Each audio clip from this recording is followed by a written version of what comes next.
Could you tell us your name and where you were born? My name is Robert Canon. Around here I'm also known as Booma, B-O-O-M-A, which was my father's name. And I was born in Mississippi. And I came to Sardis when I was 6 months old, they tell me. And I lived here so that's where I'm from. Could you tell us, how was it like growing up in Sardis? Actually, it was very, very good. It was a small town, but everybody knew everybody, and I lived on a street where there were several people my own age, and you could walk to town, even when you were quite young. It was in many ways idyllic. I never felt that, I was isolated, which is interesting because most people think of small towns, but Sardis was an idyllic place to grow up, I think. It was a different time. It was just before all the changes were beginning to happen in music and in road building to putting in an interstate and things like that. So we kind of lived in a little world, and everybody knew what you were doing, and which meant that you didn't really misbehave very much, or somebody would certainly tell your mother or father. Could you tell us about your earliest music memory? Yes, I can actually. I heard a waltz being played, maybe it was on the radio, maybe before television. And I said, I like that. It turns out it was, of course, the Blue Danube Waltz. And I had to have her, and I begged for my father or mother, it must have been my mother who did it, to get me a record of it, to listen to it. And I did listen to it, but then one day I was running with the record, and I fell down and broke the record. I remember that, but and I cried. I'm still young, but anyway, that's my really first memory. It's kind of crazy, I guess, but that's what it was. How long has Panola Playhouse been in existence, and how did it get started? Okay, well, it's interesting. The Panola Playhouse at the end of this year will have been around for 50 years, which is really shocking to me to think that. But the Playhouse was started in 1962. It was supposed to be a summer project. I was by that time, I had always been interested in theater and in music, as you see, and but I was anyway. I was at Ole Miss studying drama. I think I was a junior or sophomore or something at the time, and a woman came over and asked me, "Would you be interested in we want to do a children's production for the summer, to keep the kids busy doing something." By then they knew I was involved in theater and directing and so forth. And I said, okay, I'll do it. And the first thing I did was think, what are we going to do, and where are we going to go to do it? And I then asked my head of the department, I said, they want me to do a play. It's like a lot of people in the community want to get involved in it and so forth. What should I do? And he said, why don't you try doing You Can't Take It With You, which is a comedy, a big cast, and about an eccentric family during the Depression. And so that's what we did. It was a big cast, and we started rehearsing in the high school, but the movie theater in Sardis had closed by this time. No movie theater, but it was still there. And somebody said, maybe we could use the movie theater to do this rather than the school, because auditorium. And so several people started exploring, and they got on the phone and reached the owner of the building and asked, could we use it? And that we would be responsible for any expense. And so anyway, he was in New York and was doing lots of other things that time, and he said, sure, go ahead and use it. And so in the middle of the summer, of course the air conditioning didn't work, we went into the theater, we built a stage, and we did this production, and we got lighting for it and all sorts of things, and we were just working all the time, and we sold out. And I believe I'm right that tickets were $1 or $2, not very much, but it clearly sold out. Everybody was interested, and people got, and we knew from the beginning that it would have to be. It did not just depend upon Sardis. It would have to be a county-wide effort. People from Como, Sardis, Batesville. We even had some people from Senatobia. And we called it the Mississippi's first regional theater. That was beginning of the Playhouse. And of course, we never left the movie theater. Within a year, we had negotiated a purchase agreement. So for the second year, we got the air conditioner going again, and it's been there ever since, which is amazing, actually. Because most of the things on Main Street, in terms of business, are all gone. But that shows you that the arts do survive. So could you tell us what was your inspiration? I honestly don't know. My mother used to claim that her father was very interested in music. There is no one in the theater with a theatrical background but me. But I always enjoyed, even as a kid, doing things at the school. We would do talent shows, and there was a lady from Sardis who has just celebrated her 100th birthday, Mrs. West, and she would all come into the school, and we would do plays or shows or something. And I always tell everybody that she was probably the inspiration to me. But I enjoyed it. We had another teacher that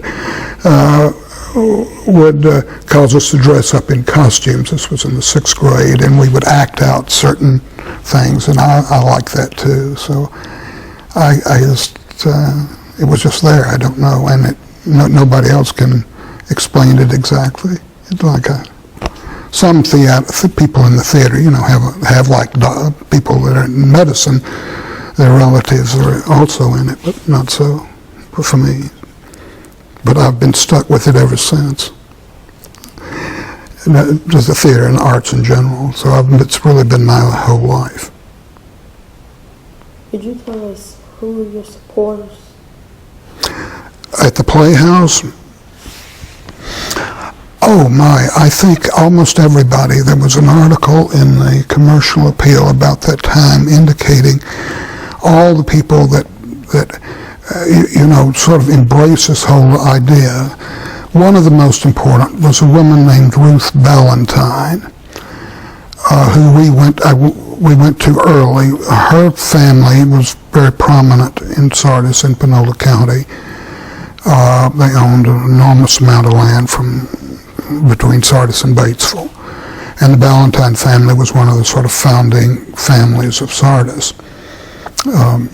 Originally, some of them moved here from Tennessee, but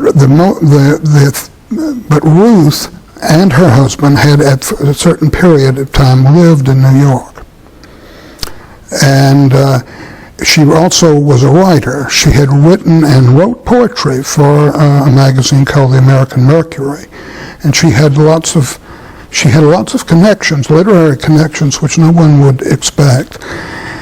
And her involvement was key to making it happen. A lot of other people supported it, but because of her position in the community and her knowledge, she just knocked heads and got them to putting up money, and they all got on the phone and talked to the man in New York about buying the building. I think they paid $5,000 for it or something. And she was key. But it was still mainly a volunteer, it was and still is for the most part, a major volunteer effort. What made it a little different is that I had, when studying in school, about various theaters, it became apparent that a theater to be successful, or frankly any arts organization, needs a director, someone with a vision as to what this is going to be, what plays are to be done. Doesn't mean they have to do everything, but they have a certain point of view to make it work. And so I insisted that I be paid $1 a year as the professional director of the theater, which gave me an ability to be in charge, sort of. Okay, before I move on to the next question, I'd like to remind you to answer in a complete sentence. Oh, that may be hard, but I'll try. Okay. What kinds of music comes out of the Playhouse? In about 1968, I had come to the conclusion that we needed to do more than just plays. And we, again, got an organized effort of establishing what we call the Sunday series, which would once a month, every Sunday, we would do what amounted to music, mostly music. We a couple of times even had a dance company, if you can believe it. And it was another very inexpensive charge, and it was Sunday afternoon. And as a result of that, we brought all sorts of music together. Fred McDowell actually had his first public concert in the Panola Playhouse. And we had quartets. We have had that's how it got started. We've been told that you left and returned over the years. What always draws you back to Panola? Say that again. We've been told that you left and returned over the years. What always draws you back to Panola County?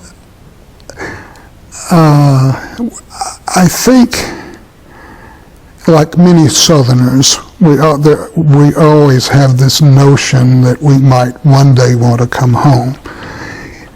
In my case, after my father and then later my mother died, I had a house here. And at one point, I was asked by the University of Mississippi to come back and help them develop a performing arts center. I was at the time in Boston running an opera company. And when you run an opera company, sometimes people think it's very glamorous, and it is, but it's also can kill you. So anyway, I don't know. I think my mother would be quite surprised, or father, to know that I am back in Sardis after all these years. But I've enjoyed it, and as long as I've told people, as long as I'm near an airport, it's okay. I go to New York quite a lot. It's a long sentence, I know. What is the future of the Playhouse? I think it has a good future.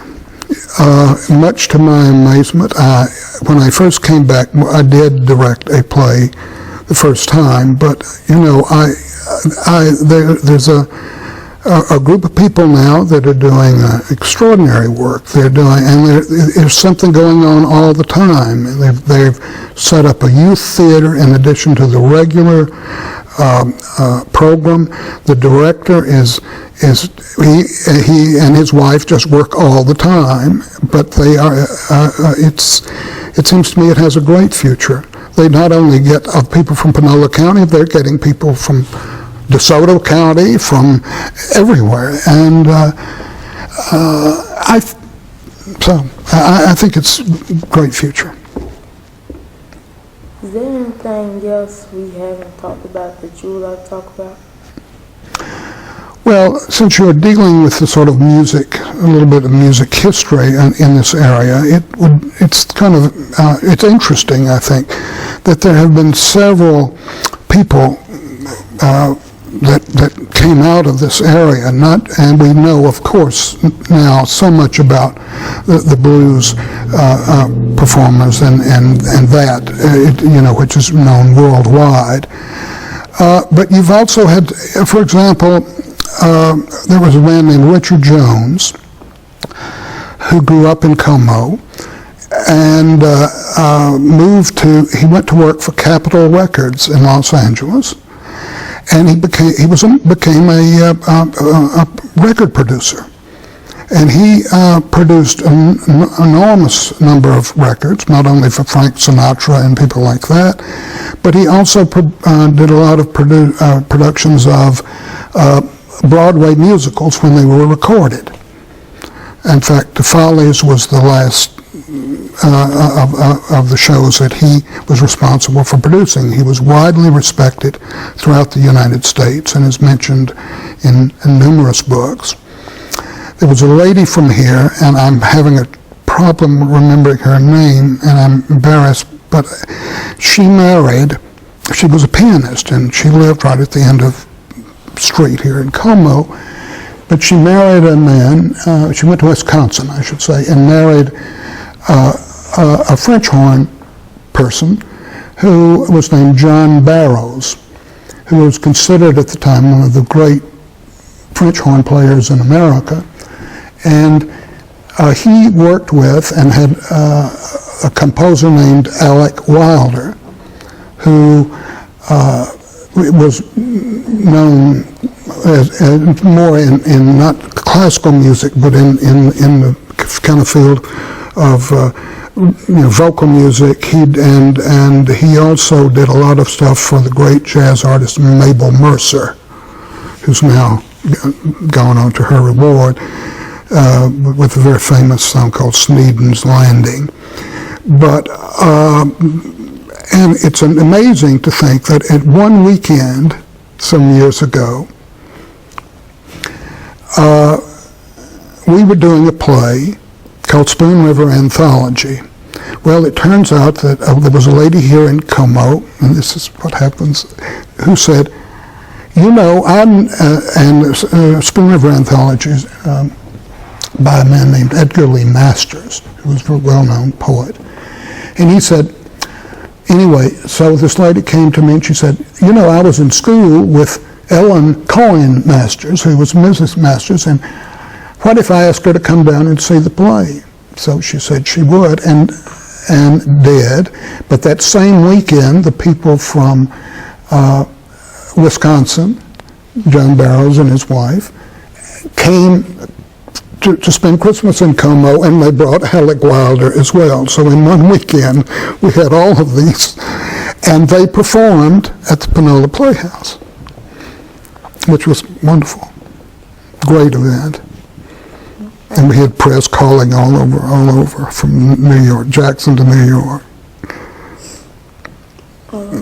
Take this time. Anybody have a question they want to ask? Out of all the productions that you've been personally involved with in the Panola County Playhouse, which would be the most memorable to you personally, and how come?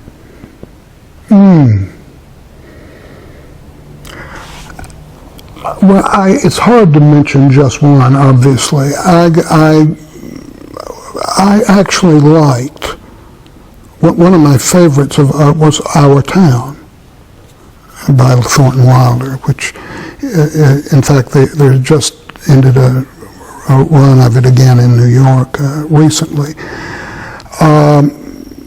Because, of course, it's talking about small town and the people, and I always felt that that in this area, people have to somehow relate to what's on stage. You can't just take a play that's popular in New York, and you can do it, but it doesn't have the same impact as something that touches the lives of the people in your audience. And so I always tended to find some plays that would do that, and a SEER program. I also enjoyed we did a Reader's Theater piece of John Brown's Body, which I found fascinating and interesting, and we maybe didn't have a huge audience for it, but it was a good one. And musicals we've done. Our first musical was The Boyfriend, which is a kind of funny, silly show, but the artist who first appeared in it was unknown. I was named Julie Andrews when she was 16 years old, and then that was our first musical. And I had listened to it on records a lot of times, so I wanted to do that, and it was fun and good.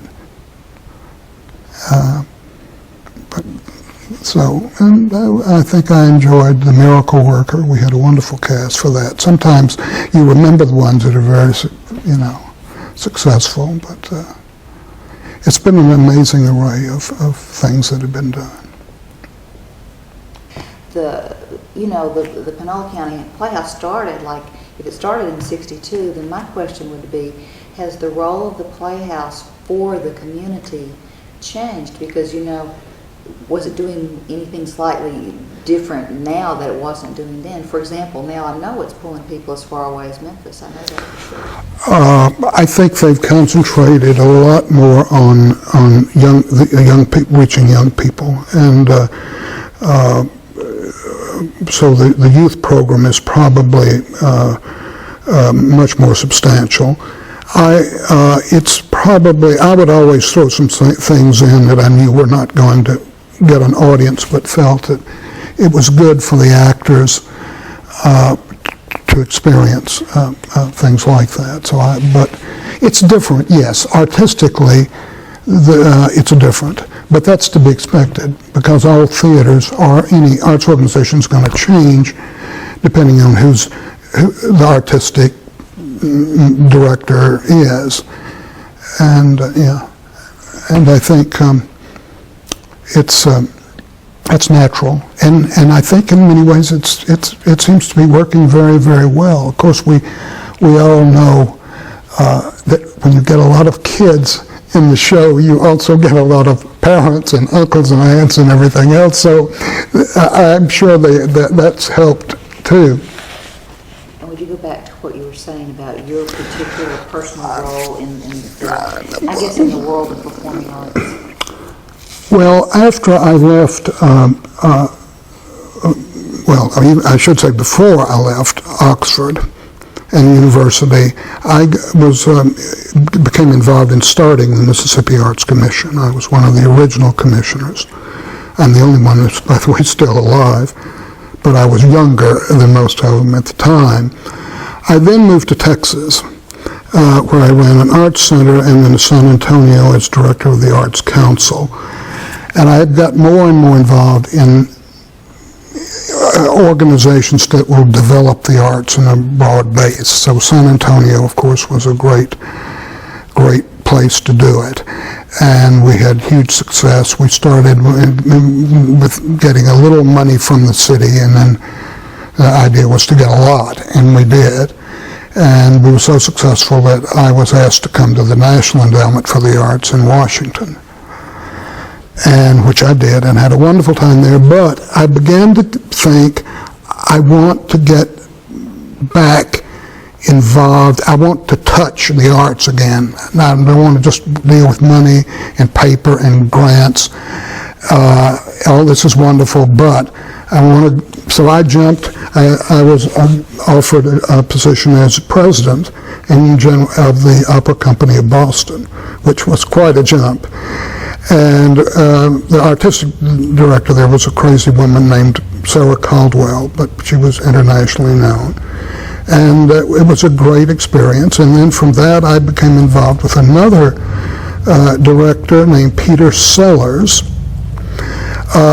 who is this kind of madman that does weird productions, and it was a wonderful experience. We produced stuff there which was seen on great performances. His versions of the three Mozart da Ponte operas: Marriage of Figaro, Don Giovanni, and I've forgotten the other one at the moment. So when I came back, I realized I didn't want to be involved. I mean, I would advise them what to do with the Art Center, but it wasn't right for me. And I get technically still on the faculty, adjunct faculty, but I haven't taught for a while. And the most interesting thing is right now,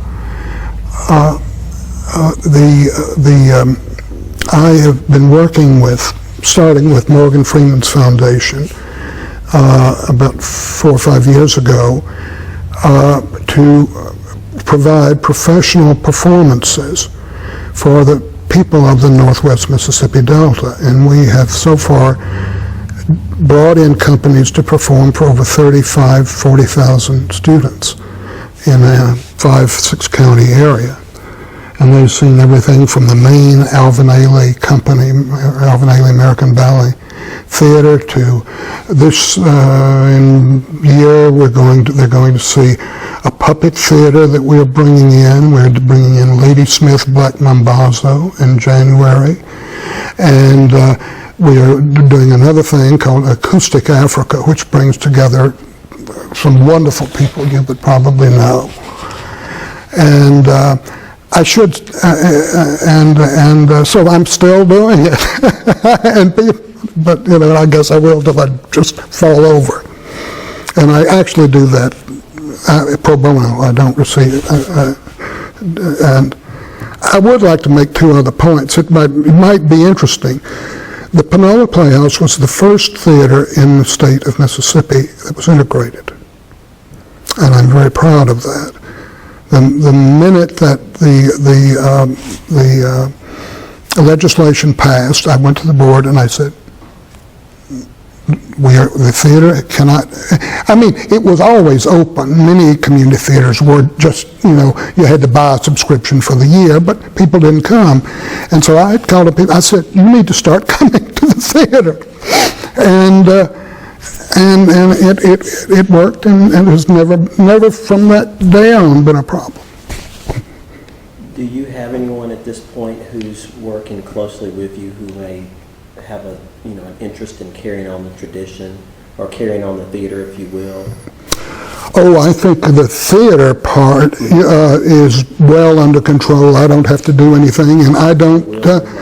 It's very, very much so. And I'll go periodically, but I don't necessarily attend all the performances, and I don't want to get. I told somebody if I go down there, they'll have me painting scenery again, and I've been there and done that. My major, concern is this program now. After you've worked in a professional situation for a period of years, it's so hard to go back into like a community theater. The standards are different. My standards are different, and it's just something else I want to do. But I'm hoping this will last. All of the things that we do with this program are free. Schools don't pay a dime, and even the public performances that we do, we work closely with Coahoma Community College and do certain things there, and they're all free. It's a great gateway for people to be exposed. Yeah, and I think that's the idea. If people have a chance to see, I think this is the point, if they have a chance to see good work, excellent work is what I'd like to say, then it's a whole new ball game. Suddenly they see what can happen, and they are inspired. We did a tour of Jackie Robinson, a musical version of the story of Jackie Robinson last year, and the people were blown away by it. And these actors were wonderful.